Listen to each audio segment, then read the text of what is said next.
Hello மக்களே, welcome to my YouTube channel. இன்றைக்கி நம்ம ஏற்ற எனர்ஜியில் பை ஆர்டர் எடுத்திருந்தோம். நம்ம நினச்ச மாதிரி அசம்ஷன் பண்ண மாதிரி இன்றைக்கி மார்க்கெட் போகலை.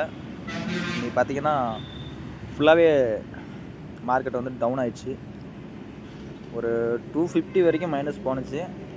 நம்ம எவ்வளோதுக்கு விற்றோம், மைனஸ்லாம் விற்றோம், எவ்வளோது மைனஸ் அப்படின்ட்டு நான் சொல்கிறேன்.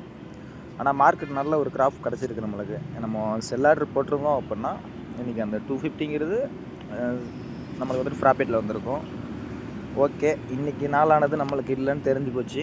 நம்ம நாளைக்கு மார்க்கெட் ட்ரேடில் நம்மளுக்கு வந்துட்டு நாளைக்கு ப்ராஃபிட்டபுளாக ஒரு ரிட்டர்ன்ஸ் எடுக்கலாம். இன்றைக்கி நம்மளுக்கு லாஸ் தான், ஒன்றும் பிரச்சனை இல்லை. லாஸ் வந்தாலுமே நம்ம வந்துட்டு அந்த மார்க்கெட்டை விட்டு வெளில போகிறதில்ல. இந்த 204 ரூபாய்க்கு மைனஸில் விற்றோம். ப்ளஸ் அது இல்லாமல் நம்மளுக்கு வந்துட்டு எவ்வளவு பார்த்தீங்கன்னா நம்மளுக்கு வந்துட்டு 234 ரூபா டோட்டலாக ப்ரோக்கர் காசுலாம் சேர்த்து நம்மளுக்கு வந்துட்டு இவ்வளவு மைனஸ். ஓகேங்களா, இந்த இருக்கு பாருங்கள், 30 ரூபா மைனஸு ப்ளஸ் எக்ஸ்டர்னல்